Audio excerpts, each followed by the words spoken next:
یہ سورہ کہف ہے، اس کی بڑی فضیلت ہے۔ حدیث میں رسول اللہ صلی اللہ علیہ وسلم نے ارشاد فرمایا کہ جو جمعے کے دن سورہ کہف کی تلاوت کرتا ہے اللہ اسے دجال کے فتنے سے محفوظ رکھتے ہیں۔ اس کی وجہ کیا ہے کہ دجال کے فتنے میں اور اس میں کیا مناسبت ہے، اس پہ علماء نے بہت کچھ کہا ہے، تو یقینی طور پر اس حکمت کو بیان نہیں کیا جا سکتا، لیکن بہرحال اس کے مضامین ایسے ہیں کہ انسان کو اس سے ایمان میں تقویت ملتی ہے۔ اور بڑی بات یہ ہے کہ رسول اللہ صلی اللہ علیہ وسلم نے جب کسی چیز کے بارے میں ہمیں بتا دیا تو پھر ہمیں اس کی حکمت سمجھ میں نہ بھی آئے تو ہمیں بس اس پر ایمان لانا چاہیے۔ تو دجال کے فتنے سے بچنے کے لیے اگر کوئی جمعے کے دن اس کا اہتمام کرتا ہے تو انشاءاللہ اس کو فائدہ ہوگا۔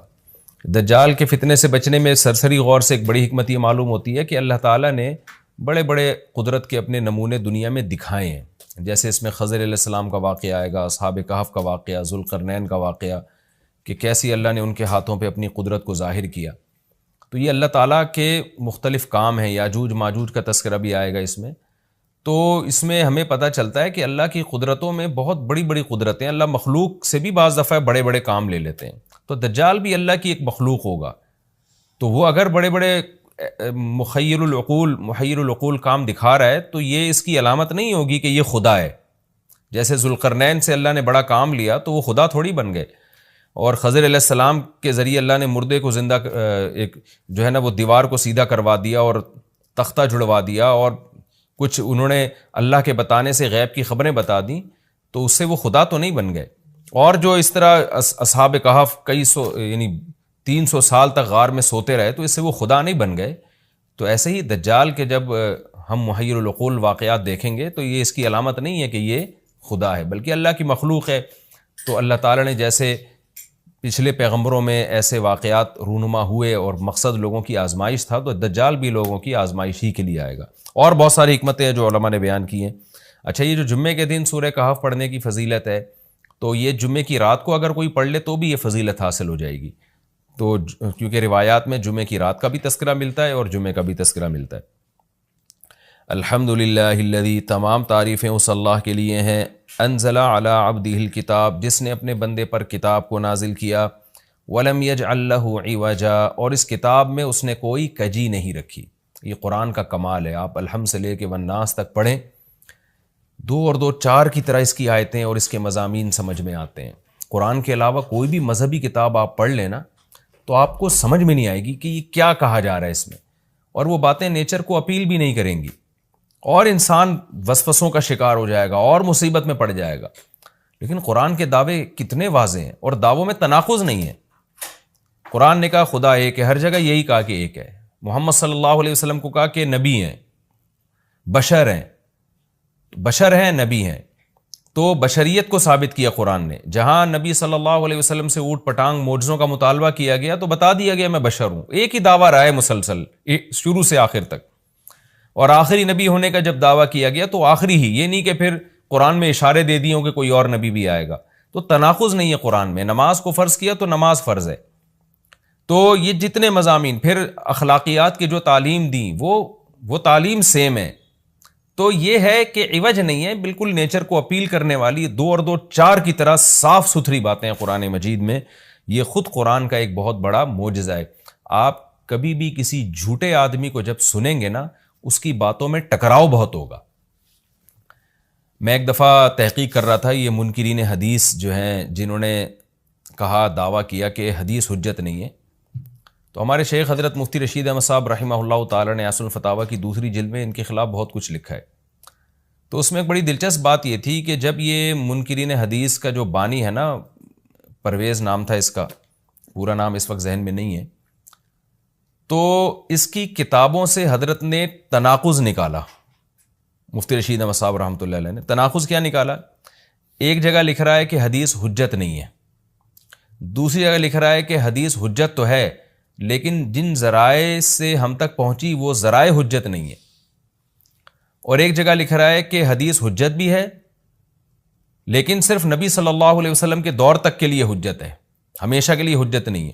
تو ایسے کئی تناقض، تو اس میں حضرت نے لکھا کہ اس سے پتہ چلتا ہے کہ یہ بیچارہ خود اس کو پتہ نہیں ہے کہ یہ اس کا دعویٰ کیا ہے. یعنی اس سے صاف واضح ہوتا ہے کہ ان کا مقصد صرف اور صرف ہمیں اسلام سے ہٹانا ہے، اور حدیث کو مشکوک قرار دے کر، کیونکہ زیادہ تر جو قوانین ہمیں اسلام کے ملتے ہیں وہ تو قرآن میں بہت کم ملتے ہیں، وہ تو احادیث میں ملتے ہیں.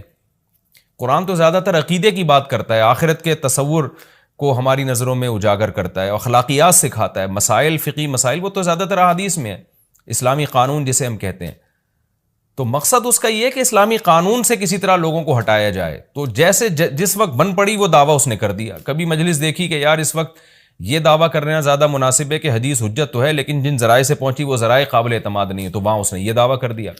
تو جھوٹا آدمی کسی ایک بات پہ ٹکتا نہیں ہے. آپ مرزا غلام احمد قادیانی کے دعووں کو دیکھ لیں، اس کی کتابوں میں کہیں وہ لکھتا ہے کہ میں نبی نہیں ہوں، میں تو امام ہوں، اور کہیں لکھتا ہے کہ میں، شروع میں اس نے یہ دعویٰ کیا تھا کہ میں نبی نہیں ہوں، میں امام مہدی ہوں.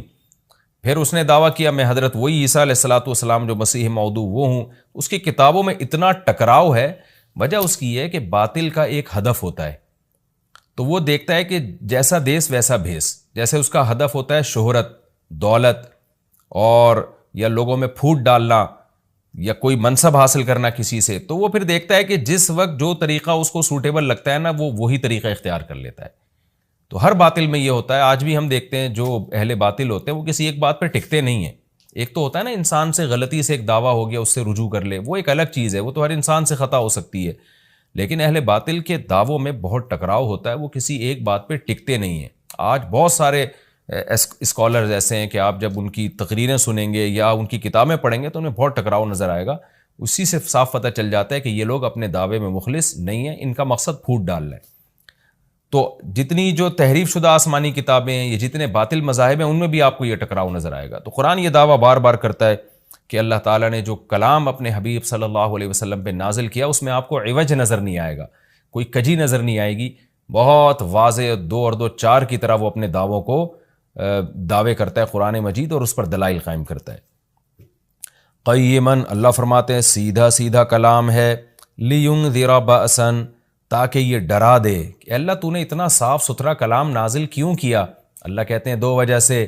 برے لوگوں کو ڈرانے کے لیے، اچھے لوگوں کو امیدیں دلانے کے لیے، تاکہ برے لوگ برائی سے بچیں اور اچھے لوگوں کو موٹیویشن ملے. یہ دعویٰ بھی قرآن کا کتنا پیارا اور کتنا صاف ستھرا ہے. برائی کو ختم کرنا چاہتا ہے قرآن، اچھائی کو پروموٹ کرنا چاہتا ہے. لینذر باسا شدیدا، ہم نے کیوں نازل کیا؟ تاکہ یہ ڈرا دے شدید عذاب سے، من لدنہ، اللہ کی طرف سے، یعنی اللہ کی طرف سے ڈرا دے. وَيُبَشِّرَ الْمُؤْمِنِينَ، اور ایمان والوں کو خوشخبریاں سنا دے. کون سے ایمان والے؟ الَّذِينَ يَعْمَلُونَ الصَّالِحَاتِ، جو اچھے اعمال کرتے ہیں. کیا خوشخبری سنا دے؟ ان لہم اجرا حسنا، کہ ان کو اجر ملے گا بہت اچھا، اور ایسا اجر ملے گا ماکثین فیہ ابدا، رہیں گے اس اجر میں وہ ہمیشہ ہمیشہ. وینذر الذین قالوا، اور تاکہ یہ کلام ڈرا دے ان لوگوں کو، الذین قالوا، جو کہتے ہیں اتخذ اللہ ولدا.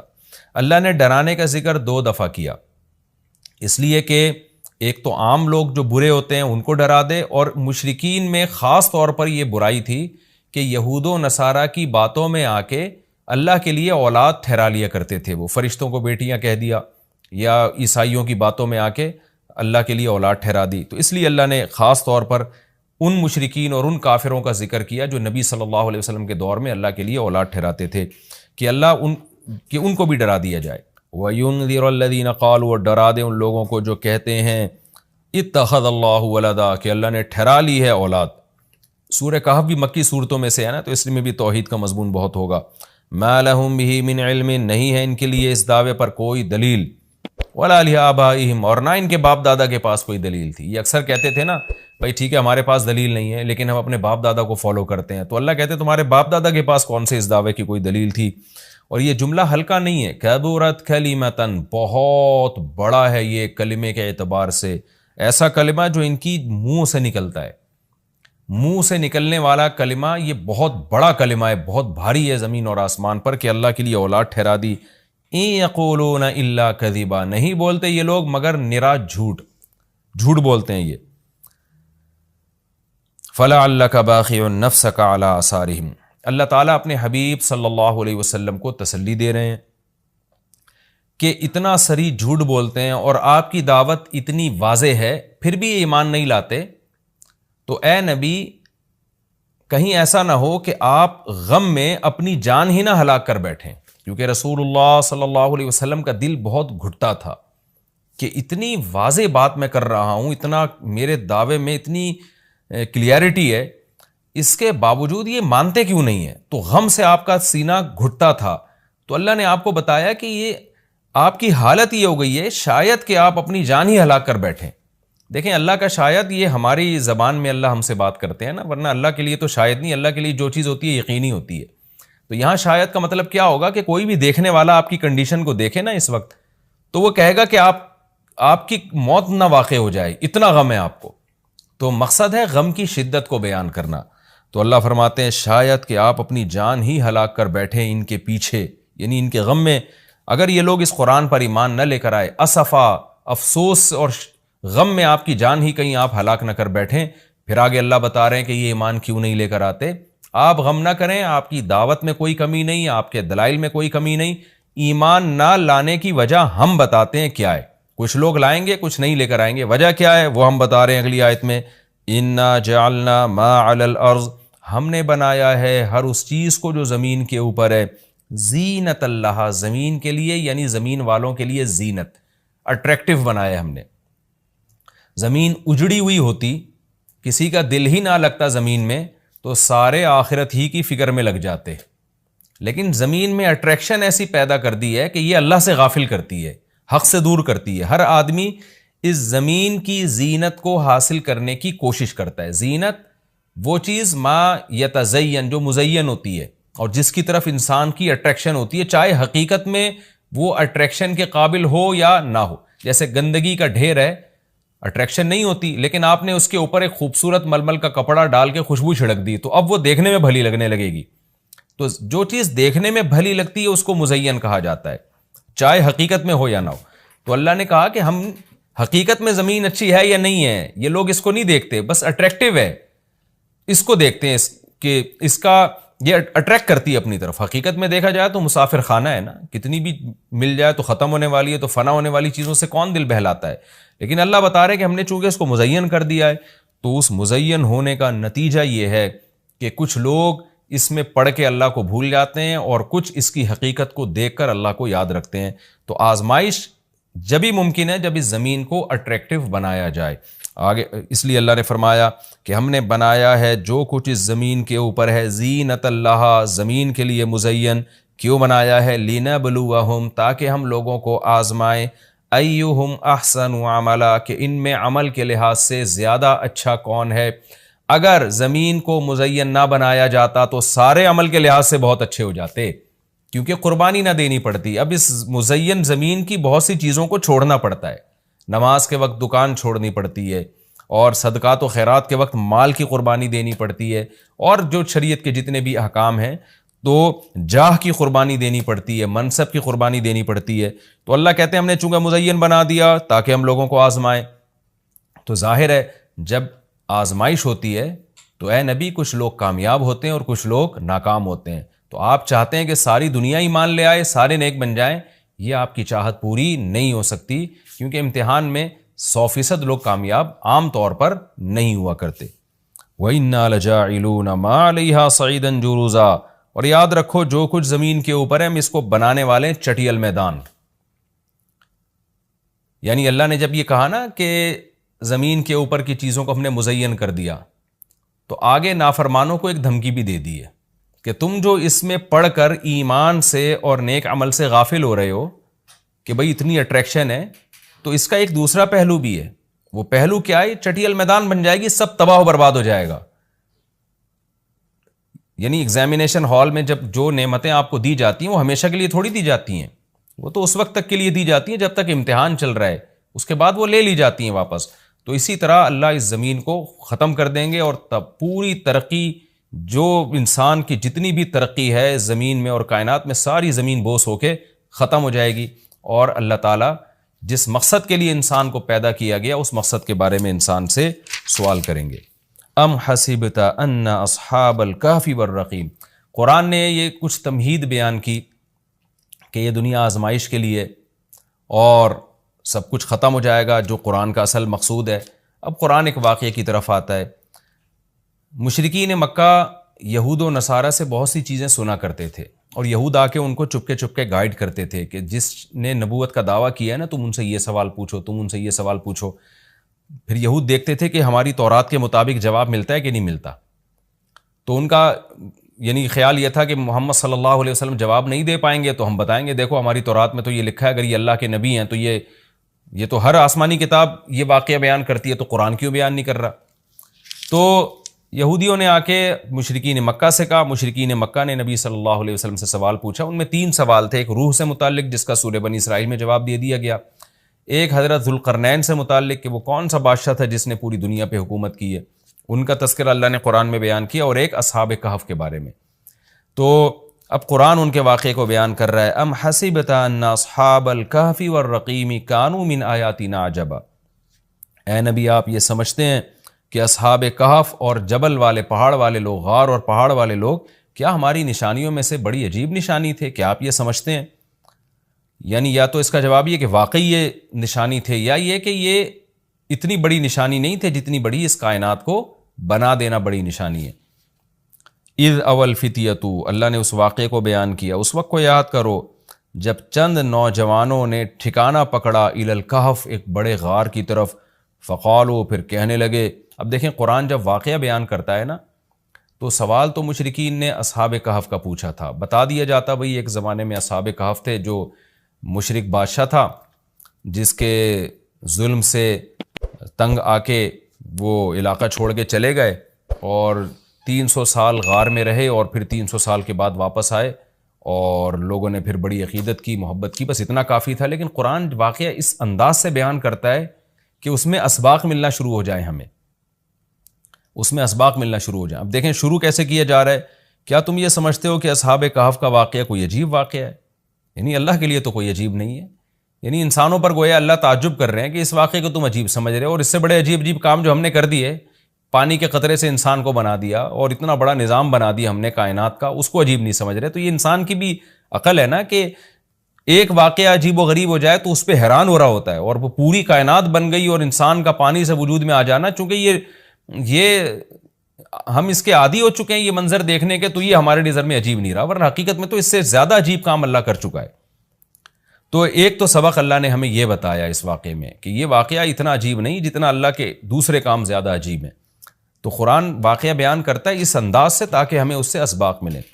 اذ اول فتیۃ الی الکہف، نوجوانوں نے غار میں پناہ لی. فقالوا ربنا، اور کیا کہنے لگے، اے ہمارے رب، آتنا من لدنک رحمہ، تو دے ہمیں اپنی طرف سے رحمت، اور ہیئ لنا من امرنا رشدا، ہمارے معاملے میں کوئی رشد کا انتظام کر دے، یعنی درستگی کا انتظام کر دے. اس میں کیا سبق ملتا ہے کہ جو مشرک بادشاہ تھا، کافر بادشاہ تھا، چند نوجوان اسلام لے کر آئے، اللہ کے برحق دین کو قبول کیا. ان کو یہ یقین تھا کہ ہم اس علاقے میں رہ کر اپنے دین اور مذہب پہ قائم نہیں رہ سکتے، لہذا انہوں نے ارادہ کیا ہم ہجرت کرتے ہیں. تو اب ہجرت کر کے جائیں کہاں؟ تو اللہ سے دعائیں مانگ رہے ہیں. اس سے کیا پتہ چلتا ہے کہ جب آپ کے لیے کسی علاقے میں رہ کر دین پر چلنا ناممکن ہو تو آپ پر لازم ہے کہ آپ اس علاقے کو چھوڑیں، ایک بات. نمبر 2، چھوڑ کر آپ اللہ پہ اعتماد اور توکل کریں کہ جس اللہ نے مجھے یہاں کھلایا وہ کہیں اور بھی کھلا سکتا ہے. نمبر 3، اللہ سے 2 قسم کی دعائیں مانگیں. نمبر 1، اے اللہ تو میرے لیے رحمت کا انتظام کر دے، یعنی اپنا رحم کر تاکہ تیری رحم کی وجہ سے ہمارے لیے معاملات آسان ہو جائیں. نمبر 2، تو ہمیں گائیڈ کر، ہیئ لنا من امرنا رشدا کا مطلب سیدھا راہ دکھا، ہمیں بتا کہ ہم نے جانا کہاں ہے، کس ملک میں اسٹے کرنا ہے، سفر کیسے کرنا ہے. یہ بالکل ایسے ہی ہے جیسے موسیٰ علیہ الصلاۃ والسلام سے غلطی سے قتل ہو گیا، تو اب مدین سے جب نکلنا تھا، مصر سے جب نکلنا تھا تو راستہ معلوم نہیں تھا، تو وہاں بھی اللہ تعالیٰ سے آپ موسیٰ علیہ السلام نے دعا مانگی کہ وَلَمَّا تَوَجَّهَ تِلْقَاءَ مَدْيَنَ قَالَ عَسَىٰ رَبِّي أَن يَهْدِيَنِي سَوَاءَ السَّبِيلِ، مجھے امید ہے میرے رب مجھے سیدھا راستہ دکھائے گا. تو جب انسان کو راستے معلوم نہ ہو، گائیڈنس نہ مل رہی ہو کہ جانا کہاں ہے، کہاں اسٹے کرنا ہے، تو ایسے موقع پہ اللہ سے سیدھے راستے کی دعا مانگنی چاہیے. تو یہاں بھی انہوں نے دعا مانگی کہ اللہ تو ہمارے لیے رحمت کا انتظام کر دے اور ہمارے لیے ہمیں گائیڈ کر دے کہ ہم نے جانا کہاں ہے، کہاں اسٹے کرنا ہے۔ تو قرآن کہتا ہے ہم نے ان کی دعا کو قبول کی، فَضَرَبْنَا عَلَىٰ آذَانِهِمْ۔ رحمت کا انتظام کیسے ہوا کہ ہم نے غار کے اندر، کیونکہ گئے ان کے کتے کو ساتھ لے کر غار کے اندر گئے، اور وہاں انہوں نے کہا کہ فی الحال ہم یہاں لوگوں سے چھپ جائیں، کسی طریقے سے پناہ میں آ جائیں، پھر دیکھیں گے جی اٹھ کے ہم نے جانا کہاں ہے۔ تو قتل کے خوف سے نکلیں اور غار میں جا کے آرام کیا، تو اللہ کہتے ہیں ہم نے ان کے کانوں پہ پردہ ڈال دیا، سلا دیا گہری نیند، سنین عددا، کئی سال تک، ثم بعثناہم، پھر ہم نے ان کو جگایا، لنعلم ای الحزبین، تاکہ ہم دیکھیں، جس کا نتیجہ یہ نکلا کہ ہم یہ دیکھنا چاہتے تھے ان دونوں میں سے کون سا فریق ایسا ہے احصیٰ لما لبثوا امدا، جو مدت کے اعتبار سے زیادہ کاؤنٹ کرنے والا ہے اس مدت کو، لما لبثوا، جس مدت تک یہ لوگ ٹھہرے۔ یعنی اللہ تعالیٰ بھی گویا ان کو دیکھ کے خوش ہو رہے ہیں کہ دیکھیں ان کے آپس میں تبصرے کیا ہوتے ہیں، کیونکہ کسی کے ساتھ ایسا کبھی نہیں ہوا۔ تو اب جب یہ اٹھیں گے تو اللہ کی گویا کہ اللہ تعالیٰ بھی ان کی بات کو دیکھ کرنا ایک خوش ہو رہے ہیں ان کو دیکھ کے کہ دیکھو میں یہ باتیں آپس میں کیا کرتے ہیں۔ تو کسی نے کیا کہا، کسی نے کیا کہا، یہ سارا تذکرہ آگے آئے گا، یہ واقعہ آگے بھی چلے گا، اور انشاءاللہ اس کی تفصیل اگلے رکوع میں زیادہ آئے گی۔ ہمارا یہ رکوع الحمدللہ کمپلیٹ ہو گیا، اور